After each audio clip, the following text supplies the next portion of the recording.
स्वागत है आपका हमारे चैनल में एमजेड क्लासेस। तो आज का हमारा जो चैप्टर है चैप्टर 2 इतिहास क्लास 10। तो अभी जो परीक्षा होगी नवंबर दिसंबर में, दिसंबर मंथ में होगी झारखंड बोर्ड।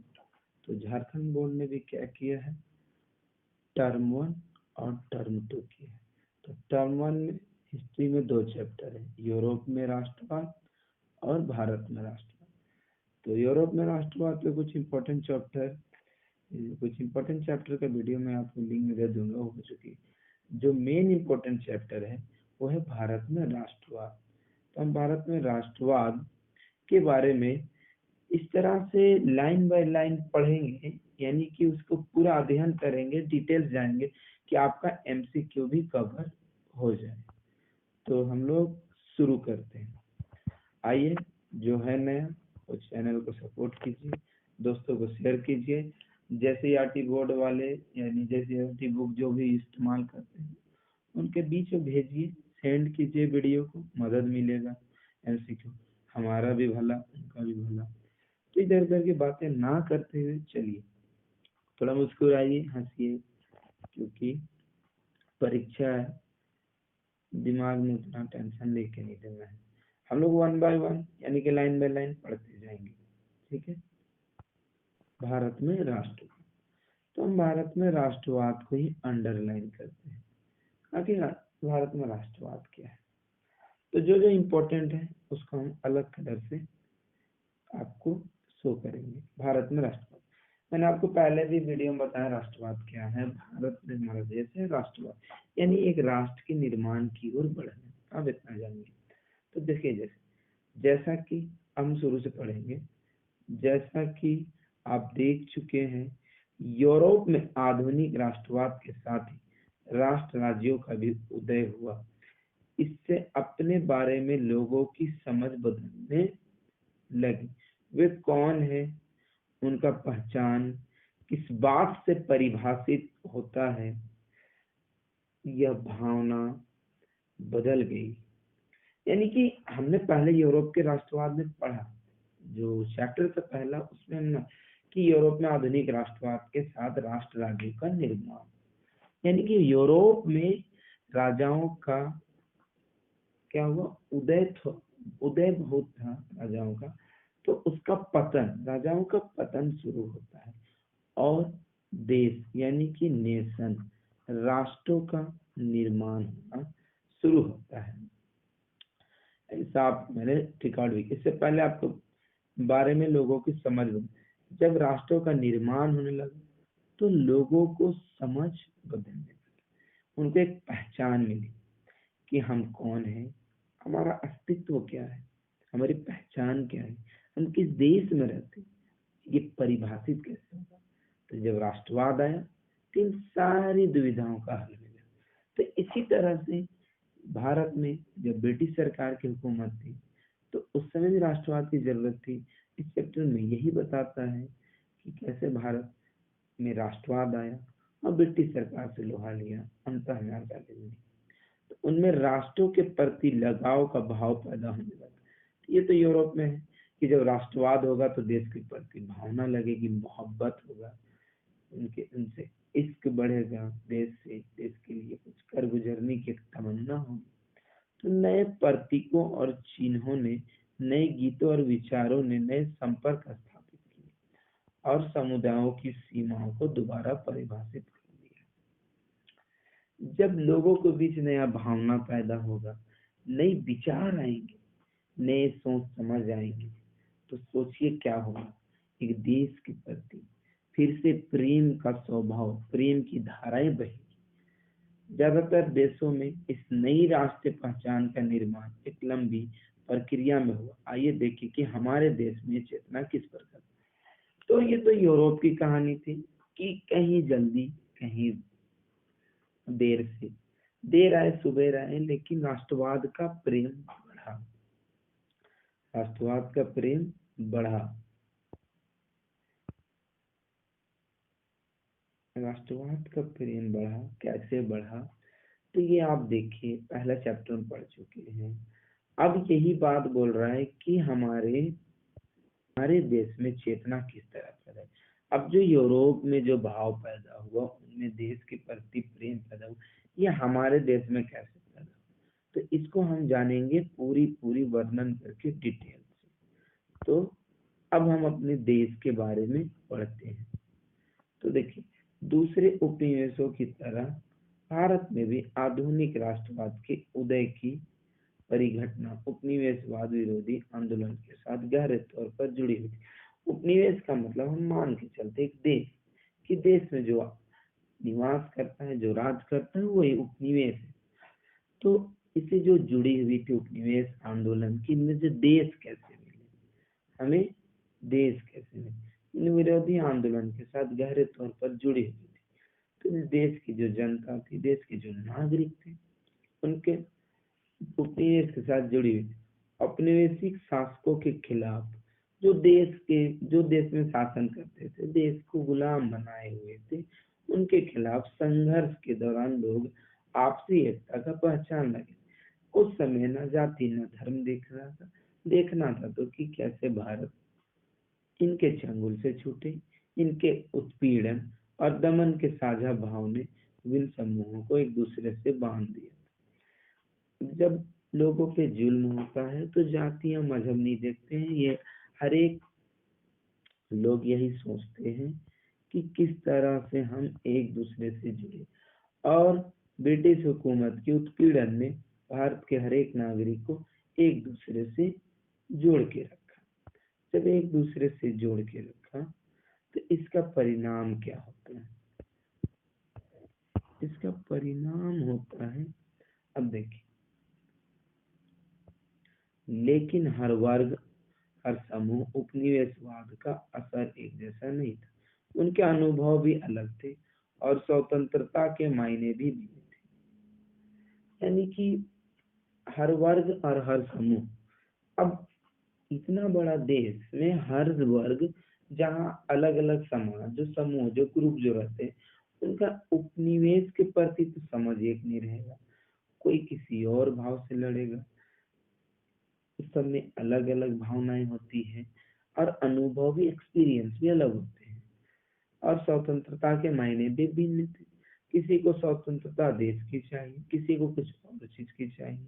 लेकिन उसी समय एक महापुरुष का जन्म हुआ, जिनका नाम जो महात्मा गांधी था।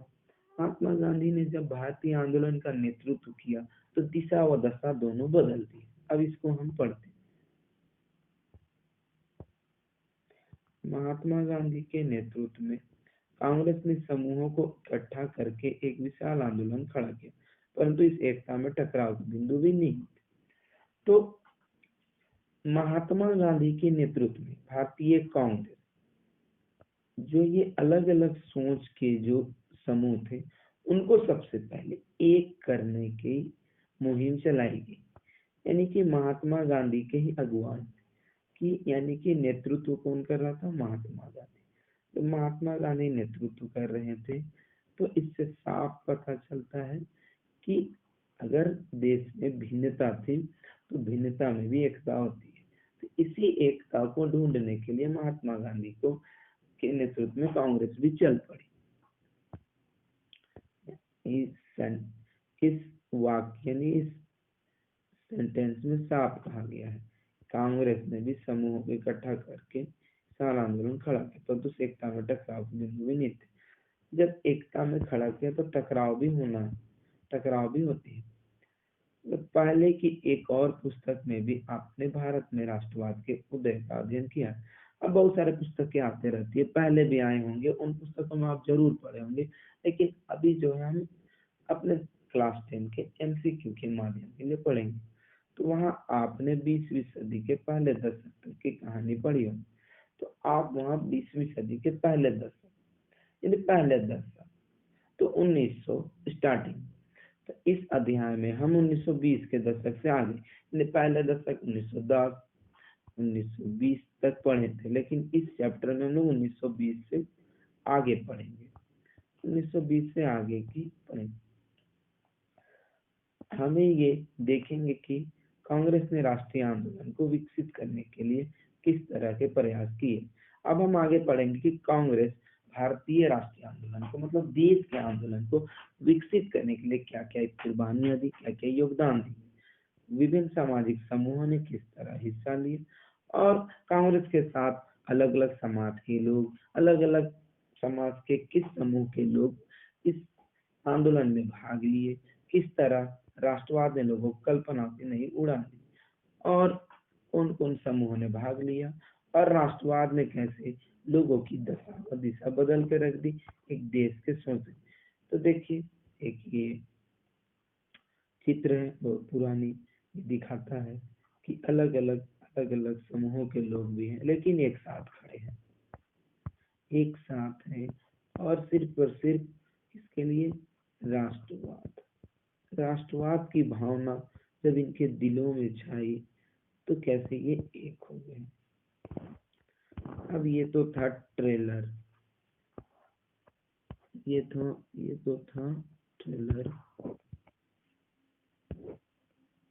अब ये था ट्रेलर पेज 1 का। पेज 2 हम देखते हैं।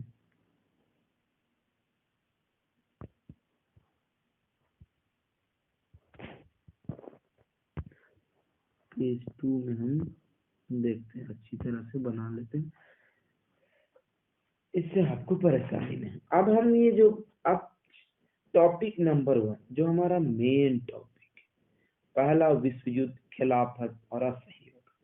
तो अब पहला विश्व क्वेश्चन आ सकता है क्योंकि टॉपिक शुरू हुआ है तो क्वेश्चन भी आएगा। पहला विश्व युद्ध, आपको प्रश्न आएगा कि प्रथम विश्व युद्ध कब हुआ था, तो आपको उत्तर देना है 1914 यानी 1914 ईस्वी। अगर यहीं से क्वेश्चन आता है कब समाप्त हुआ तो क्वेश्चन के आगे टिक मारना है आपको 1918। अगर क्वेश्चन आता है कि 1900 प्रथम विश्व युद्ध कब से कब तक चला तो आपको इस तरह का दिखने वाले ऑप्शन में टिक आउट करना है। अगर ये ऑप्शन ए रहेगा तो ए में, बी रहेगा तो बी में, सी रहेगा, डी रहेगा, जो मिले उसी में टिक करना। तो आप उतार भी सकते हैं, देख भी सकते हैं कि ये फर्स्ट वर्ल्ड वार, ये सेकेंड वर्ल्ड वार है और ये ड्यूरेशन बताया एक ही साथ।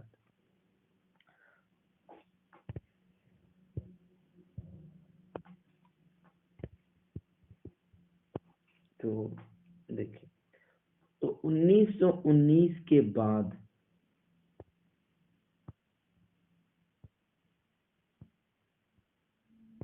1919 के सालों में हम देखते हैं कि राष्ट्रीय आंदोलन नए इलाकों तक फैल गया था। जब 1919 ईस्वी में आंदोलन शुरू हुई थी यानी हो गया था उस वक्त, क्योंकि महात्मा गांधी, हम आगे भी पढ़ेंगे लेकिन आपको बता देते 1915 के बाद जब साउथ अफ्रीका में थे यानी दक्षिण अफ्रीका में, उसके बाद 1916 में वो भारत आ गए। 1915 ही 16 में आ गए थे, 16 में भारत आ गए। उसके बाद आंदोलनों की शुरुआत की। तो लेकिन यहाँ पर 1919 के से बाद के सालों में हम देखते हैं राष्ट्रीय आंदोलन नए इलाकों तक पहुंच गए। उस समय भी आंदोलनें चली लेकिन 1919 के बाद आंदोलन जिस इलाकों में नहीं पहुंचा था उन इलाकों में भी पहुंच गया था। उसमें नए सामाजिक समूह शामिल हो गए, उसमें नए सामाजिक समूह शामिल हो गए थे और संघर्ष की नई पद्धतियों सामने आ रही थी। इन बदलावों को हम कैसे समझेंगे, उनके क्या परिणाम। अब क्या है कि उनसे पहले भी कई वीर सपूत, भारत के कई वीर पुत्र, कई स्वतंत्रता सेनानी अपने जान की आहुति दे चुके थे। ये आंदोलन नए सिरे से, आंदोलन हर एक नए इलाके में नहीं पहुंचा था, लेकिन क्या हुआ कि संघर्ष की पद्धति बदल गई। जब उस समय महात्मा गांधी ने आंदोलनों की अगुवाई की तो आंदोलनों की इनका रंग रूप बदल गया, इनका स्वरूप, ढाल, चलचित्र कहिए, संघर्ष की नियम, पद्धति, तरीके बदल गए, स्ट्रगल का जो तरीका तो बदल गया। तो कैसे बदला, जब नए तरीके आए तो उसके बाद नई नई इलाकों तक आंदोलन पहुंचने लगे। तो हम आगे बढ़ते हैं, यहाँ तक कोई क्वेश्चन नहीं आएगा। एक नंबर सबसे पहले बात यह है कि विश्व युद्ध ने एक नई आर्थिक और राजनीतिक स्थिति पैदा कर दी थी। तो भारत विश्व युद्ध में भाग लिया था, कब? ब्रिटिश से, यानी इंग्लैंड की तरफ से उनके सैनिकों के लिए मदद। क्यों? क्योंकि इन्हें पता था कि यहाँ पे जो ब्रिटिश हुकूमत शासन कर रही वो हमें कुछ स्वतंत्रता देगी, इस उम्मीद से। लेकिन जब भाग लिए और ये जब एक ठगी का जालसाजी बुने ये ब्रिटिश से, तो हमें कुछ बहुत परेशानियों से निपट बहुत बहुत परेशानियों से, बहुत बड़े बड़े परेशानियों से सामना करना पड़ा, जैसे आर्थिक राजनीतिक स्थिति पैदा कर दी, ऐसी गंभीर स्थिति। इसको हम आगे और डिटेल में पढ़ेंगे। इसके कारण रक्षा में भारी इजाफा हुआ। तो इतना सारा ये कहा कि विश्व युद्ध के नाम पर रक्षा व्यय में यानी डिफेंस के उसके खर्चे में भारी इजाफा किया। कौन? ब्रिटिश हुकूमत। ब्रिटिश हुकूमत इतना इजाफा किया कि इससे देखिए आर्थिक स्थिति पैदा हुई। खर्चे की भरपाई करने के लिए युद्ध के नाम पर कर्जे लिए गए, और खर्चे की भरपाई के लिए क्या किया गया? युद्ध के नाम पर कर्जा लिया गया। कौन लिया? उसमें ब्रिटेन था, यानी इंग्लैंड। करों में वृद्धि की गई, यानी कि टैक्स भी बढ़ा दिया गया कि हम लड़ाई लड़ रहे, हम लोग विश्व युद्ध में भाग ले रहे। सीमा शुल्क बढ़ा दिया गया, बॉर्डर टैक्स जो भी लगता बढ़ा दिया गया, और आयकर शुरू कर दिया गया, यानी कि इनकम टैक्स देना शुरू। तो युद्ध के दौरान कीमतें तेजी से बढ़ रही थी। अब उस समय की हुकूमत को चाहिए था किसी तरह से हम धन इकट्ठा करें। उस धन इकट्ठा करने के लिए वो क्या किया? बाजार में सामानों की कीमतें तेजी से बढ़ा दी। अब जो थोक होगा, तो जो खुदरा लेने आते हैं वो उनके पास भी तो क्या क्या कि दाम अगर वो बढ़ा के बेच रहा है तो वो भी तो बाजारों बढ़ा के बेचेंगे। तो अब देखिए 1913 से 1918 के बीच कीमतें दुगनी हो चुकी थी। तो ये देखिए ब्रिटिश हुकूमत की दोहरी मापदंड, जिससे सांप भी मर जाए लाठी भी ना टूटे। यानी कितनी खराब हुकूमत किए, और हम भारतीयों का पैसा, हम भारतीयों का मेहनत हम भारतीयों पर ही थोपने के लिए मजबूर करते थे। मेहनत हमारा, पैसा हमारा, धन दौलत हमारा, अनाज हमारा, और हम ही को महंगाई में बेच रहे थे। क्या उस हुकूमत को कोई इतिहास कभी भुला सकता है? नहीं। और आने वाले हर पीढ़ी को उस इतिहास को भूलना भी नहीं चाहिए। हमें पढ़ना चाहिए कैसे हम मुश्किलों से आजाद हुए, कैसे स्वतंत्रता प्राप्त हुई, कितने वीर सपूत अपने जानों की आहुति दी है। तो जिसके कारण आम लोगों की मुश्किलें बढ़ गई। गांव में सिपाहियों को जबरन भर्ती किया गया। तो विश्व युद्ध के नाम पर गांव में जबरन, अब किसी को मान के चलिए सर में कट्टा लगा के बोला जाए नहीं जाओगे मार देंगे, बेटी जो भी है, छोटे छोटे बच्चे हैं, बेटियां हैं, बीवियां, घरों को नुकसान पहुंचा देंगे। ये ब्रिटिश हुकूमत की दोहरी पॉलिसी थी, जिसके कारण हमारा देश उस समय गुलामी के जंजीरों में था। लेकिन ऐसे बहुत सारे वीर सपूत हैं जो इन गुलामी को जंजीरों को तोड़ा और भारत को अंतर स्वतंत्रता प्राप्त हुई। लेकिन उससे पहले की हम पूरी कहानियां पढ़ेंगे। तो ग्रामीण इलाकों में क्या हुआ? जब जबरन भर्ती होने लगी तो व्यापक गुस्सा, यानी बहुत ज्यादा गुस्सा हर एक वर्ग को। तो 1918 से 1919 और 1920 से 1921 देश के बहुत सारे हिस्सों में फसल खराब हो गई, जिसके कारण खाद्य पदार्थों का भारी अभाव पैदा हो गया। उसी समय फ्लू की महामारी फैल गई। अब अगर क्वेश्चन आए कि फ्लू की बीमारी कब आई, तो 1920 से 1921। तो 1921 में जब जनगणना हुई, उस समय भी जनगणना होती थी। जन मतलब लोग, गणना मतलब गिनना, तो लोगों की गिनाई। तो मुताबिक दुर्भिक्ष और महामारी के कारण, यानी कि ये बीमारियों महामारी एक ऐसी खराब बीमारी जिसके कारण संख्या उजड़ गया, उसे 120 से 130 लाख मारे गए। तो अगर क्वेश्चन आता है 1921 की जनसंख्या में कितने लोगों के मारे जाने की आंकड़े दी गई, तो यहाँ पे साफ भी लिखा गया है, मैं और अंडरलाइन कर दे रहा हूँ, 120 से 130 लाख लोग मारे गए। तो जबरन भर्ती यहाँ पे लिखा हुआ है, जबरन भर्ती क्या होता है? तो इस प्रक्रिया में, इस तरीके में, इस प्रोसेस में अंग्रेज, ब्रिटिश भारत के लोगों को जबरदस्ती सेना में भर्ती करते थे। तो जब भारत के लोगों को अंग्रेज जबरदस्ती सेना में भर्ती करती थी, इसे हम लोग जबरन भर्ती के नाम से जानते हैं। लोगों को उम्मीद थी कि युद्ध खत्म होने के बाद उनके मुसीबत कम हो जाएंगी, लेकिन ऐसा नहीं। अब जब लोग मदद करते हैं, लोग हाथ बढ़ाते हैं, लोग साथ देते हैं, हम भी, आप भी, तो बच्चों सुन रहे हो, जब आप भी साथ देते हो, एक उम्मीद होती है दोस्त को या किसी कि मेरे साथ भलाई का मामला पेश आएगा। लेकिन ये ब्रिटिश की नीयत कुछ और थी कि भारत को लगातार कमजोर करने की पॉलिसियां लाई जा रही थी, कैसे कमजोर किया जाए। इसके साथ ही अगर कमजोर होगा तो आजादी के लिए वक्त और बढ़ेगा, लोग मजबूर रहेंगे और हमसे स्वतंत्रता प्राप्त नहीं कर पाएंगे। ये इनकी नीतियां थी। लेकिन ऐसा नहीं होता है, लोग को जज्बा और बढ़ता है जब आप किसी को तड़पाइएगा, किसी को दमन सताइएगा, तो उसके उस कंडीशन में, उस स्थिति में संघर्ष की पद्धति और रंग लाती है। और आजादी लेने के समय बहुत ही मुसीबत होता है, लेकिन लेना फिर आसान होता है। तो इस समय एक नया नेता सामने आया और उसने संघर्ष का एक नया ढंग, एक नया तरीका पेश।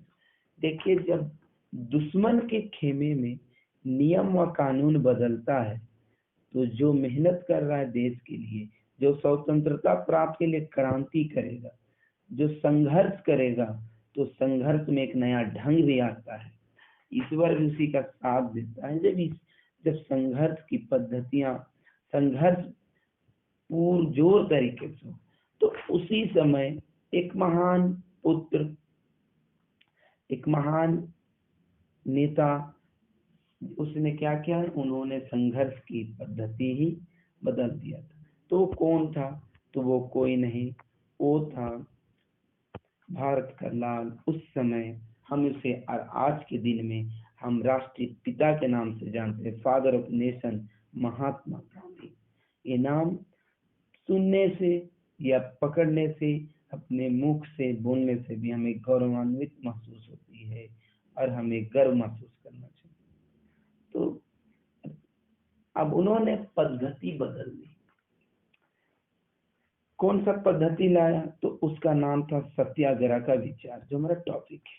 चलिए, तो सत्याग्रह का विचार, तो महात्मा गांधी जनवरी 1915 में भारत लौटे। जनवरी 1915 भारत। अब महात्मा गांधी नाम भी भारतीय, तो भारत कैसे लौटे? तो जी हाँ, महात्मा गांधी तो इंग्लैंड में रहते थे, बैरिस्ट्री, वकालत की पढ़ाई की, लॉ कानून की। उसके बाद दक्षिण अफ्रीका चले गए और वहां की नस्ल भेदी सरकार, आगे हम पढ़ते हैं, यहाँ पे दिया हुआ है।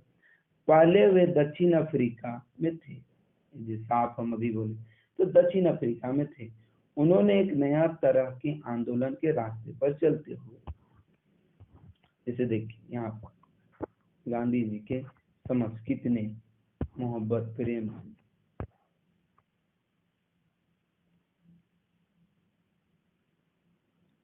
देखिए कहाँ से क्वेश्चन आता है कोई पता नहीं, हम सबको पढ़ेंगे। चित्र 2 में दक्षिण, ये जो चित्र अभी मैंने टिक किया, दक्षिण अफ्रीका में भारतीय मजदूर फोक ट्रस्ट से गुजर रहे थे। एक तरह का मुसीबत, बीमारी सताया हुआ एक तरह, तो फोक ट्रस्ट। तो 6 नवंबर 1913 का, तो न्यू कैसल ने ट्रांसवाल की ओर से बढ़ रहे इस जुलूस में महात्मा गांधी मजदूरों का नेतृत्व कर रहे थे। तो न्यू कैसल है, जिसे आजकल न्यू कैस्टल भी लिखा रहता है। आप अक्सर साउथ अफ्रीका के टेस्ट मैचों में देखते होंगे ऐसे, तो कैसल होता है, कैस्टल भी पढ़ देते हैं शॉर्ट में, कोई दिक्कत नहीं, लेकिन कैसल है। तो सेट ट्रांसवाल, ये 2 शहर हैं, 2 जगह है, बढ़ रहे हैं। ये जुलूस देखिए कितना भारी भरकम जुलूस है, देखिए यही जुलूस। अब ये जो बढ़ रहे हैं, तो महात्मा गांधी मजदूरों का नेतृत्व कर रहे थे। इस जुलूस की जो अगुवाई कर रहे थे वो गांधी जी कर रहे थे, गांधी जी कर रहे थे, और गांधी जी को गिरफ्तार किया गया। तो हजारों मजदूर अश्वेतों के अधिकारों का हनन होने वाली नस्ल भेदी कानून के खिलाफ सत्याग्रह में शामिल। जब गिरफ्तार हो गए तो हजारों की संख्या में लोग कानून इस नस्ल भेदी मतलब रंग रूप, ठीक है, जातिवाद के खिलाफ जो हुकूमतें चलती है तो उनके खिलाफ जब गांधी जी ने आवाज उठाई, कहा सबसे पहले साउथ अफ्रीका में, कहाँ पे, साउथ अफ्रीका यानी दक्षिण अफ्रीका में, 1913 अभी लिखा हुआ है लेकिन, तो जब वहां पर उठाई तो उनको गिरफ्तार किया गया, तो उनके समर्थन में और नस्लभेदी कानून के खिलाफ लोगों ने आंदोलन पुरजोर तरीके से करना शुरू किया। अब पेज नंबर 3 में हम जाते हैं।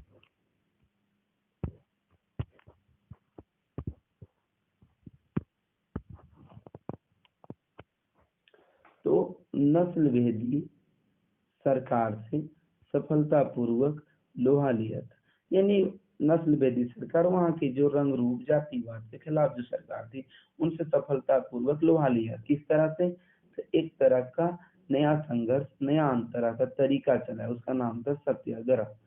आगे लिखा हुआ है लेकिन हम बता देते हैं आपको सत्याग्रह का मतलब क्या होता है।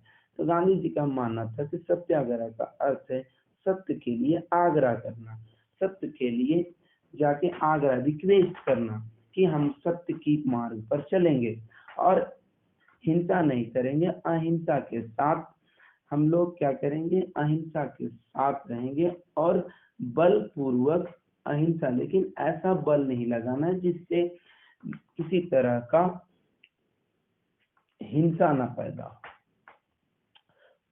बोलते हैं कि लोग इस पद्धति को सत्याग्रह करते। अब देखिए सत्याग्रह के विचार में सत्य की शक्ति पर, सत्य की शक्ति यानी कि सच के साथ पर आग्रह और सत्य की खोज पर जोर दिया, यानी सत्य की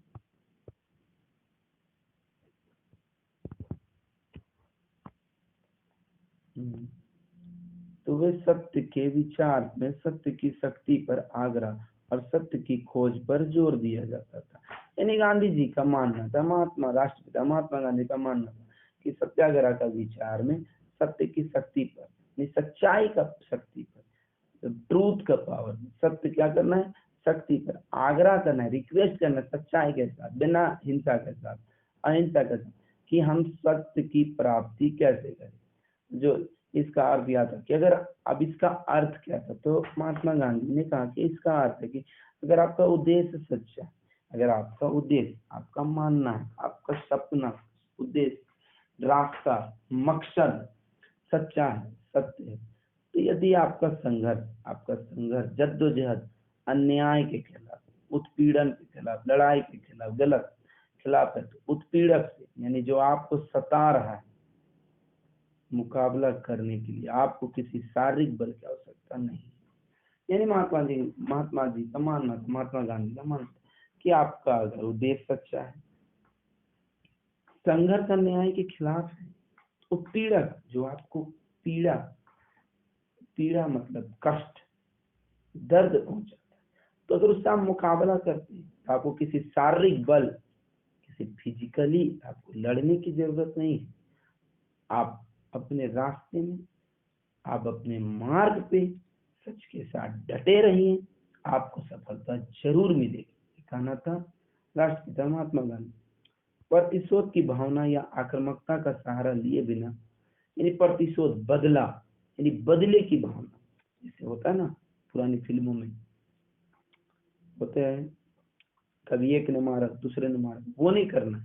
आक्रामकता, एग्रेसिव हो जाना, अचानक बह जाते लोग कि अगर उसने ये किया, अगर उसने आग लगाया तो हम भी आग लगा दें, तो ये नहीं था। ये महात्मा गांधी अक्सर मना करते थे कि अगर वो जलाते तो हम भी जलाएंगे, तो ये भी हिंसा होगा। अंग्रेज तो कुछ ही थे लेकिन उनमें भी तो भारतीय थे, तो हम तो अपने भारतीय को नहीं मारेंगे। मेन मकसद ये था महात्मा गांधी। तो बिना सत्याग्रही केवल अहिंसा के सहारे भी संघर्ष में सफल हो सकते हैं। इसके लिए दमनकारी शत्रु की चेतना को झिंझोड़ना चाहिए। यानी कि महात्मा गांधी बोले दमनकारी शत्रु ने जो कष्ट, जो पीड़ादायक, जो पीड़ा देती है, जो सताता है, जो दबाता है, जो आपकी आजादी को छीनता है, तो चेतना को झिंझोड़ना चाहिए। यानी उनकी जो चेतना है, उनका जो बल है, उनका जो सोच है, उनको झिंझोड़िए, उनको तोड़िए। आप अपने मकसद में डटे रहिए, वो कुछ भी करे, ताकि ऐसा झिंझोड़ देना है उनको, दिलों में ऐसे राज कर जाना है कि वो आप पे वार ना करे और आत्मसमर्पण करने पे मजबूर हो जाए। उत्पीड़क शत्रु को ही नहीं बल्कि सभी लोगों का हिंसा के जरिए सत्य को स्वीकारने में विवश करने के बजाय सच्चाई को देखने और सहज भाव से स्वीकार करने के लिए प्रेरित किया जाना चाहिए। महात्मा गांधी का मानना था कि आप किसी को सच को मानने के लिए विवश ना करें, आप उसको विवश मजबूर ना करें, बल्कि उसको सच की बात बताएं, सच्चाई को दिखाएं कि देखिए हुकूमतें क्या कर रही है, सरकार जो क्या कर रही है, ये देश हमारा, हम सब भारतीय, लेकिन आप उसको विवश नहीं, आप उसको सच्चाई के प्रेम में डुबाइए और सच को दिखाइए। जब सच दिखेगा तो आंखों का आईना जो घटेगा, तो जब वो सच्चाई को अपनी आंखों से दिखेंगे तो वो भी संघर्ष में जुड़ जाएंगे, और जब संघर्ष में जुड़ेंगे, जब एक से एक जब जुड़ते रहेंगे तो लोग बढ़ते रहेंगे, कारवां भी बढ़ेगा, लोग आते जाएंगे, कारवां बढ़ता चला जाएगा।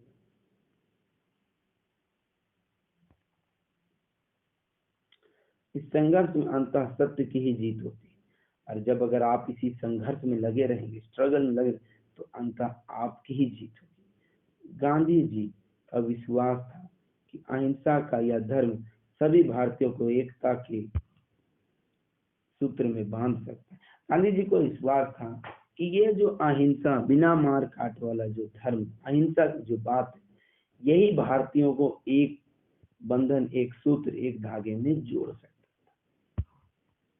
अब देखिए, भारत आने के बाद गांधी जी ने कई स्थानों पर सत्याग्रह आंदोलन चलाया।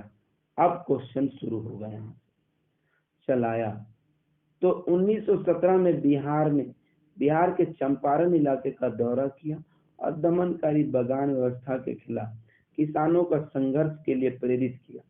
तो यहाँ पे एक साफ है 1917। तो सत्याग्रह आंदोलन कब शुरू हुआ? तो अगर पूरा तारीख रहे तो 10 अप्रैल 1917, और अगर ईस्वी रहे तो सिर्फ आपको 1917 में टिक करना है। यहाँ पे क्वेश्चन 1, और मैंने बताया था अभी क्वेश्चन 2। तो क्यों, तो कहां से, एक क्वेश्चन आता है कहां से शुरू किए थे, किस राज्य से, तो बिहार। एक क्वेश्चन आएगा बिहार के किस इलाके से, तो चंपारण। यहाँ पे 3 क्वेश्चन है कि सत्याग्रह आंदोलन कब शुरू हुआ, सत्याग्रह आंदोलन कब शुरू हुआ, तो 1917। किस राज्य से, बिहार। किस जगह से, चंपारण। तो भाई तो क्यों, तो देखिए, तो दमनकारी बागान व्यवस्था के खिलाफ, तो जो बागानों में काम करते हैं ना मजदूर, उनको, उनपे दमनकारी, उनको दबाया जा रहा है, उनपे उत्पीड़क उनको पीड़ा दे रहे थे, मजबूर कर रहे थे।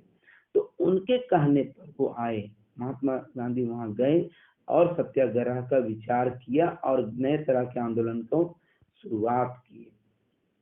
और देखो किसानों को संघर्ष के लिए प्रेरित किया। तो जब गांधी जी को बुलाया गया तो किसानों को प्रेरित किए, इम्प्रेस किए कि हाँ देखिए, सच्चाई में रहिए, सच के साथ बढ़िए, सत्याग्रह के साथ बढ़िए, आप कितने भी बगान में आपको दमन होगा, एक दिन आपको हक मिलेगा।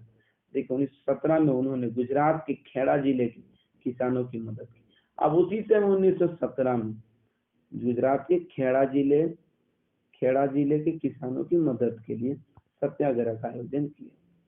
तो अगर गुजरात में किस ईस्वी में सत्याग्रह का आयोजन किया गया, तो आपको टिक मारना है कि 1917 में। और गुजरात के किस जगह में, तो खेड़ा जिले, किस जिला में, तो खेड़ा जिले में। यहाँ पे क्वेश्चन है, आप हमेशा याद रखें कि खेड़ा जिले। चलिए, और प्लेग की महामारी के कारण खेड़ा जिले के लोगों लगान चुकाने की हालत में नहीं था। तो प्लेग क्या है, ये प्लेग है। तो पशुओं में बीमारी होती है तो उसको प्लेग बोलते हैं। तो जब पशु में बीमारी होगा तो किसान कैसे चुकाएंगे, क्योंकि हल चलाने में तकलीफ हो, खेती नहीं हुई होगी। तो इसी के सिलसिले में महात्मा गांधी उन्होंने प्रेरित किया। वे चाहते थे कि लगान वसूली में ढील दी जाए। महात्मा गांधी का मानना था कि लगान वसूली में ढील दी जाए। 1918 में गांधी जी सूती कपड़ा कारखाने के मजदूरों के बीच सत्याग्रह आंदोलन के लिए अहमदाबाद पहुंचे। अब महात्मा गांधी धीरे धीरे पूरे देश का दौरा कर रहे थे। तो 1918 ईस्वी में अहमदाबाद आए। कहा? अहमदाबाद। अहमदाबाद कहाँ है? गुजरात। अब वहां आके सत्याग्रह का आंदोलन शुरू किया। कहा? तो कपड़ा उद्योग, कपड़े के कारखानों। तो 1918 में महात्मा गांधी कहाँ पे सत्याग्रह का आंदोलन किए? तो आपका आंसर होगा अहमदाबाद के, गुजरात में। तो 1918 ईस्वी में। और कौन से कारखाने में? तो कपड़े के कारखाने में। कहाँ के? तो अहमदाबाद के। अब ये तो रॉलेट एक्ट है। रॉलेट एक्ट से पहले हम यहाँ पे कुछ देख लेते हैं।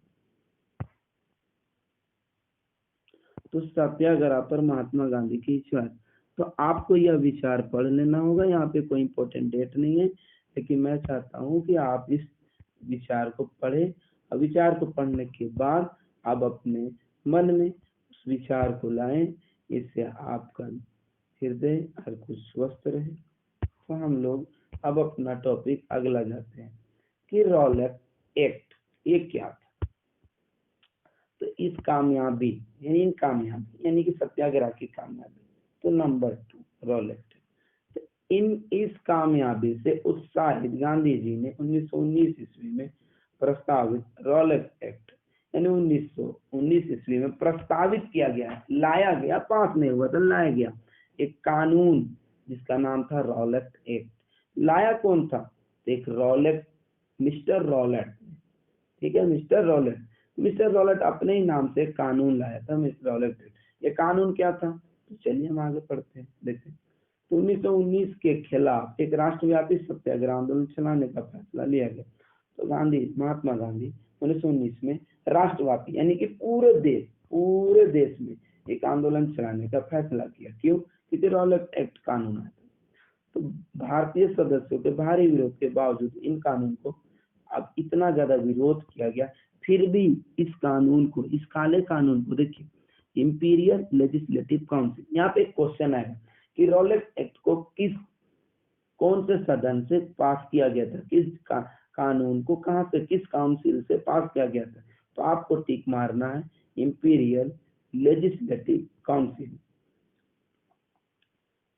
इंपीरियल लेजिस्लेटिव काउंसिल बहुत जल्दबाजी में पारित कर दिया गया।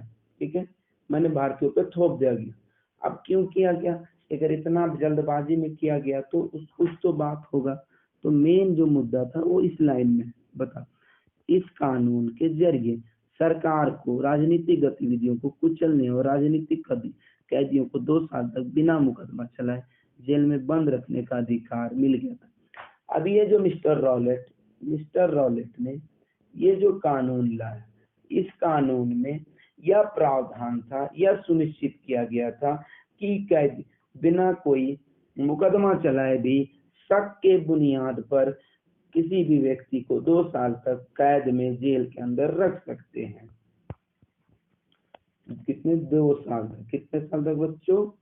2 साल तक। इससे क्या होगा कि भारत के दिल में ये जो हमारे आंदोलन चल रहा था, गतिविधियां, ये जो राजनीतिक गतिविधियां चल रहा था, राजनीतिक कैदियों, तो उनके भाव में राष्ट्रवाद, स्वतंत्रता के आंदोलन को कुचला जाए। लेकिन नहीं, जब पूरे भारत में या पूरे भारत के लोगों में बैठ गए, इस कानून को काला कानून भी कहा जाता था। इसमें ना दलील था, ना वकील था,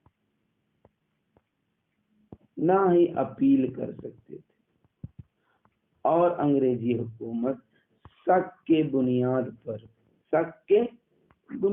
पर क्रांतिकारी आंदोलन को कुचलने के लिए किसी पे भी शक हो उसको जेल में डाल देता था। अब डालने का मतलब है कि ना तो अब लड़ सकते हैं, ना बोल सकते हैं, ना मिलोट कर सकते हैं। इतना गंदा कानून, इतना घटिया कानून, जिससे देश के आंदोलन को कुचलने के लिए एक मुहिम की गई। लेकिन महात्मा गांधी कहाँ चुप बैठने वाले थे। इस कानून को पूरे देश में, इस कानून के खिलाफ पूरे देश में एक राष्ट्रव्यापी आंदोलन चलाने की शुरुआत की। तो महात्मा गांधी ऐसे अन्यायपूर्ण कानून के खिलाफ अहिंसक ढंग से नागरिक अवज्ञा चाहते। 6 अप्रैल को एक हड़ताल शुरू हुई। तो महात्मा गांधी हमेशा से अहिंसक थे, हिंसा के खिलाफ थे, बिना हिंसा के ही वो हड़ताल आंदोलन करना चाहते थे। तो विभिन्न शहरों में रैलियां, जुलूसों का आयोजन किया गया।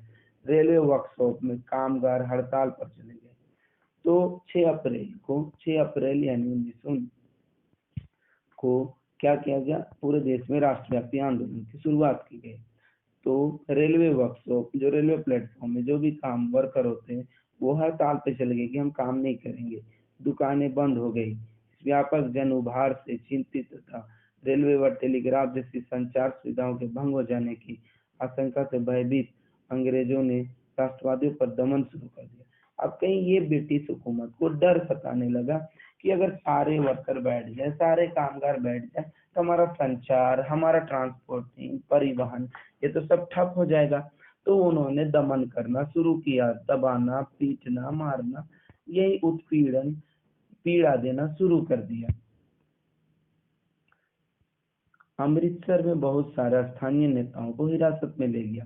और अमृतसर यानी पंजाब के शहर अमृतसर में वहां के स्थानीय नेताओं को हिरासत यानी जेल डाल दिया गया। गांधी जी के दिल्ली में प्रवेश करने पर पाबंदी लगा दी। महात्मा गांधी के दिल्ली जाने पर पाबंदी लगा दी। तो 10 अप्रैल को पुलिस ने अमृतसर में एक शांतिपूर्ण जुलूस पर गोली चला दी। और ऊपर से 10 अप्रैल को जब एक शांतिपूर्ण जुलूस चल रही थी, उस पे ये अंग्रेज, ये इंग्लिशमैन जो उस समय के थे, गोलियां चलवा दी। इसके बाद लोग बैंकों, डाक खानों और रेलवे स्टेशन पर हमला करने लगे। जब आप अगर गोलियां चला दोगे तो भगदड़ मचेगी, लोगों में आक्रोश होगा। जब आक्रोश होता है तो पहचानेंगे नहीं कौन है क्या है। तो वो भी हमला करना शुरू कर दिया गया। अब इनसे महात्मा गांधी बोले थे अहिंसक अहिंसक रहना है, हिंसक नहीं रहना है। लेकिन जब आप पे हमला होगा तो इंसान कहाँ चुप बैठता है। और इससे ब्रिटिश सरकार को एक और फायदा होने की आशंका हो रही थी। उन्होंने इस आशंका को देखते हुए मार्शल लॉ लागू कर दिया और जनरल डायर ने कमान संभाली। मार्शल लॉ यानी कर्फ्यू।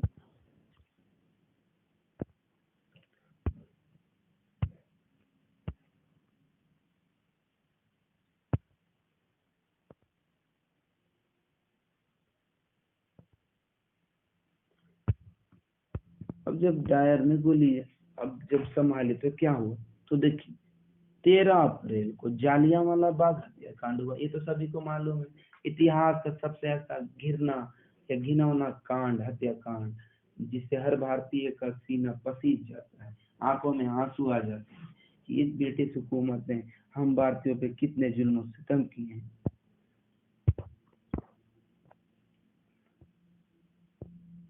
13 अप्रैल को जालियांवाला बाग हत्याकांड हुआ।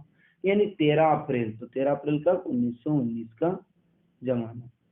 तो अगर क्वेश्चन आता है जालियांवाला बाग हत्याकांड कब हुआ, तो 13 अप्रैल 1919 ईस्वी। हम पढ़ते भी जा रहे हैं और ऑब्जेक्टिव भी सॉल्व हो रहा है। तो उस दिन अमृतसर, अमृतसर कहाँ है, तो पंजाब में।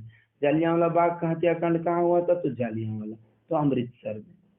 तो बहुत सारे गांव वाले सालाना बैसाखी मेले में शिरकत करने के लिए जालियांवाला बाग मैदान में जमे हुए थे।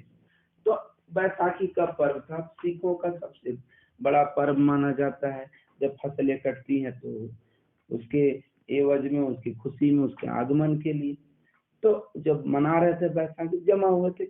और भी एक काम है कि क्यों जमा हुए थे। उस समय रॉलेट एक्ट कानून के विरोध में डॉक्टर सत्यपाल और सैफुद्दीन किचकू गिरफ्तार हुए थे। तो सैफुद्दीन किचकू गिरफ्तार हुए थे और सत्यपाल, तो जब गिरफ्तार हुए थे तो उनके विरोध प्रकट करने के लिए भी और ये काला कानून के विरोध प्रकट करने के लिए जमा हुए थे। लेकिन प्रोग्राम शांति में था, आयोजन शांति में। तो लोग सरकार द्वारा लागू किए गए दमनकारी कानून का विरोध प्रकट करने के लिए एकत्रित हुए। ठीक है, यह मैदान चारों तरफ से बंद था। मुसीबतें यह थी कि मैदान चारों तरफ से बंद था। जैसे बाउंड्री, एक ही दरवाजा। शहर से बाहर होने के कारण वहां जुटे लोगों को यह पता ही नहीं चला था कि मार्शल लॉ लागू। अब शहर में ही पता चलता है ना कर्फ्यू है, गांव में तो कुछ पता नहीं चलता, उतना थोड़ा बहुत पता चलता है, लेकिन बहुत सारे एकदम अंदर के गांव में तो पता नहीं। इसी तरह जलियांवाला बाग थोड़ा शहर से अंदर था तो पता नहीं चला मार्शल लागू है, मार्शल। तो जनरल डायर वहां पहुंचा, हथियारबंद सैनिकों के साथ आया। तो जनरल डायर वहां आया तो कितने, तो 50 अंग्रेजी सैनिक थे और 100 भारतीय सैनिक थे। तो अगर आपको क्वेश्चन आता है तो आप लिख सकते हैं कि जनरल डायर कितने लोगों के साथ आए, तो 50 अंग्रेजी सैनिक और 100 भारतीय सैनिक के साथ आता है और गोलियां चलाने का निर्देश देता है, आदेश दे देता है। मैदान से बाहर निकलने के लिए सारे रास्ते बंद कर दिए। उसके बाद उसके सिपाही ने भीड़ पर अंधाधुंध गोलियां चला दी। कोई तो ऐसे ही नहीं मारेगा निशाना बैठाने के लिए, तो वो आदेश दिया जनरल डायर। इससे क्या हुआ, जनरल डायर की गोली थी, गोली तो कोई जान वाली नहीं होती, वो तो आपको इंसान देख के नहीं, जिस पे चल गई तो चल गई, छूटा हुआ गोली कभी वापस नहीं आता, तो चल गई। हर एक भारतीय का सीना छल्ली किया। तो उस जालियांवाले बाग में जितने भी भारतीय मौजूद थे, सीना छल्ली हुआ। जाति धर्म हिंदू मुस्लिम सिख ईसाई जैन पर कुछ नहीं देखा। देखा तो जनरल डायर ने कि भारतीय हैं, विरोध प्रकट करने बैठे हैं, इन पे हमला किया जाए। और खून से जालियांवाला बाग की धरती लाल हो गई, सुर्ख हो गई। तो सैकड़ों लोग मारे गए, हजारों लोग मारे गए। जब कांग्रेस ने सर्च किया तो 2000 के करीब से या 2000 से अधिक भी मारे गए, लेकिन अंग्रेजी हुकूमत ने कहा नहीं, 200-400 लोग ही मारे गए। पता है, सत्याग्रहियों के जहन में दर्शित दहशत और विस्मय का भाव पैदा करके एक नैतिक प्रभाव को उत्पन्न करना चाहता। अब ये हमला क्यों किया, तो चाहता था कि एक डर पैदा करे, भारतीयों को इतना डराएं कि वो आजादी क्या, राष्ट्रवाद की भावना को ही भूल जाए। लेकिन कहा जाता है ना, इतिहास में जितने निर्मम हत्याकांड होते हैं, जितने डरावनी, जितने जितने भी हैरत अंगेज करने वाले, जिनसे ध्यान क्या, जिनसे इंसान का आत्मा भी पसीज जाए, कांपने लगे थे, लेकिन भी क्या होता है ना कि डर से आगे भी जी, लेकिन निर्मम हत्याकांड से इंसानों में आक्रोश ज्यादा बढ़ता है और वो और ज्यादा सत्याग्रही हो जाएंगे या और ज्यादा आजादी के लिए अग्रसर हो जाएंगे। आज अगर वो मरा तो कल हम मरेंगे, लेकिन आजादी के लिए लड़ेंगे। तो जैसे जैसे जालियांवाला बाग की खबर फैली, उत्तर भारत के बहुत सारे शहरों में लोग सड़कों पर उतरने लगे। देखे, अंग्रेज सोचा कुछ और हो, कुछ और है। हड़ताल होने लगी, लोग पुलिस से मोर्चे लेने लगे और सरकारी इमारतों पर हमला करने लगे। लोग भी हिंसक हो गए थोड़ा, क्योंकि हर भारतीय का खून बहा है, तो लोग कहाँ चुप बैठने वाले थे। सरकार इन कार्रवाइयों को निर्ममता से कुचलने का रास्ता अपनाया, लेकिन सरकार दिल के हृदय यानी उनके दिलों में कोई अफसोस नहीं था। वो तो उसको कुचलना ही चाहते थे, निर्ममता से, कोई ममता नहीं, बेरहम सरकार थी। सरकार लोगों को अपमानित और आतंकित करना चाहती थी। सरकार चाहता और वो आतंकित हो ताकि उसको और हम मारे। सत्याग्रहियों को जमीन पर नाक रगड़ने के लिए मजबूर, सड़क पर घिसट कर चलने और साहिबों को सलाम करने के लिए मजबूर किया गया। देख कितना निर्मम, कितना ज्यादा उत्पीड़न, इतना ज्यादा उत्पीड़न, इतना हमारे स्वतंत्रता सेनानियों के साथ जुल्म सितम किया गया, यही ब्रिटिश है। तो लोगों को कोड़े मारे गए, गांव गुजरावाला पंजाब पर बम बरसाए गए। हिंसा फैलते देख महात्मा गांधी ने आंदोलन वापस ले। तो महात्मा गांधी ने देखा कि लोग भी हिंसक हो जा रहे हैं और सरकार भी, तो आंदोलन को ही वापस ले ली। तो भले ही रॉलेट एक्ट सत्याग्रह एक बहुत बड़ा आंदोलन था, लेकिन अभी भी वह मुख्य रूप से शहरों और कस्बों तक ही सीमित था। महात्मा गांधी पूरे भारत में और भी ज्यादा जनाधार वाला आंदोलन खड़ा करना चाहते। भले रॉलेट एक्ट कितना भी विरोध किया गया हो, लेकिन आंदोलन गांव तक नहीं पहुंचा था, शहरों तक ही सीमित।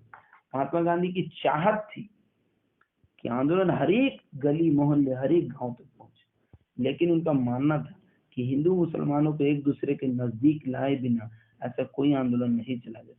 ये महात्मा गांधी एकता पे विश्वास करते थे। एकता मतलब ये अभी सीरियल वाला एकता कपूर नहीं, एकता मतलब एक साथ रहने वाले,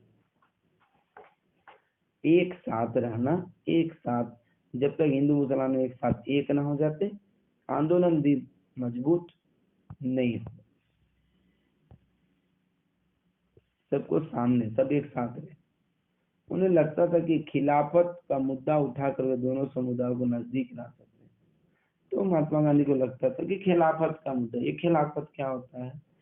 तो जब तुर्की से खिलाफत आंदोलन खत्म किया गया, खिलाफत शासन खत्म किया गया खलीफा का, तो हिंदुस्तान में उसके खिलाफ एक आंदोलन चलाया गया जिसका नाम था खिलाफत आंदोलन। तो वे दोनों समुदाय को नजदीक ला सके। पहले विश्व युद्ध में ओटोमन तुर्की की हार हो चुकी थी, तो पहले में ओटोमन तुर्की, वही खिलाफत वाला जो तुर्की में जो साम्राज्य चलता था उसका नाम था ओटोमन, तो उसकी हार हो चुकी थी।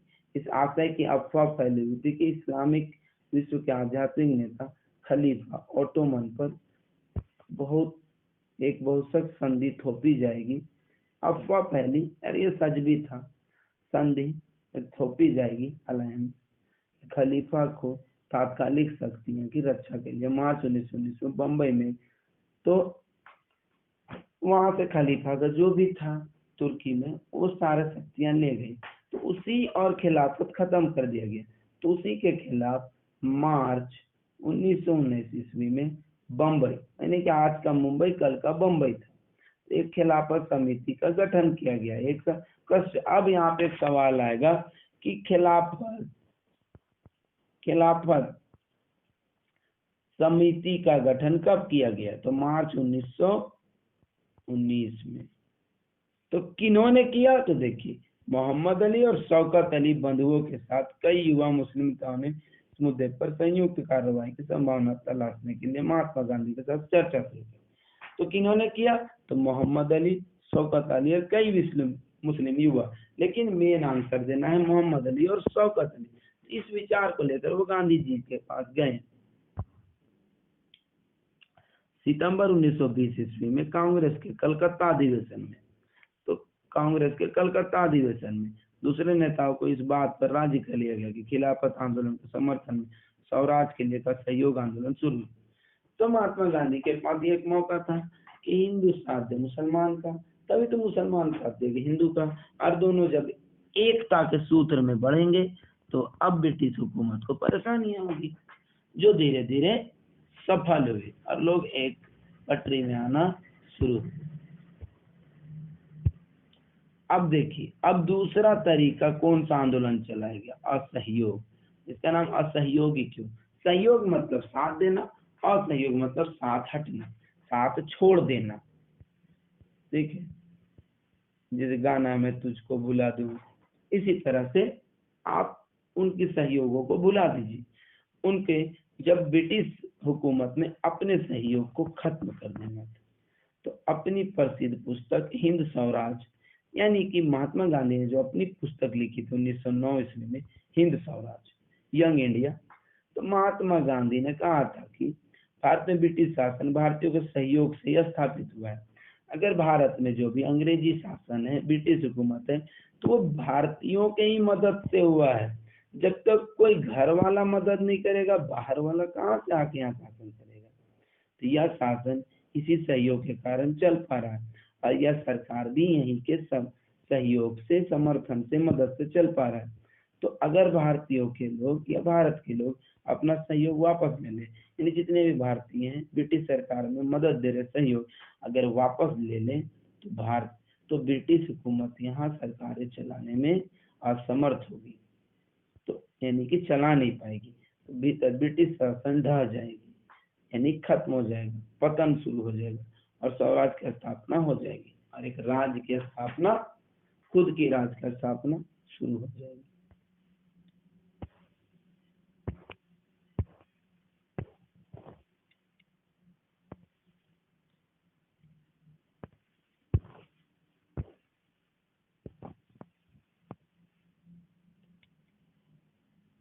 तो पार्ट 2 आपको मिलेगा दूसरे वीडियो में, और पार्ट 3 भी करके हम बनाएंगे। तब तक के लिए देखते रहे सब्जेक्ट क्लास से, और जुड़े रहे, और अपने दोस्तों को भी जोड़े। जय हिंद।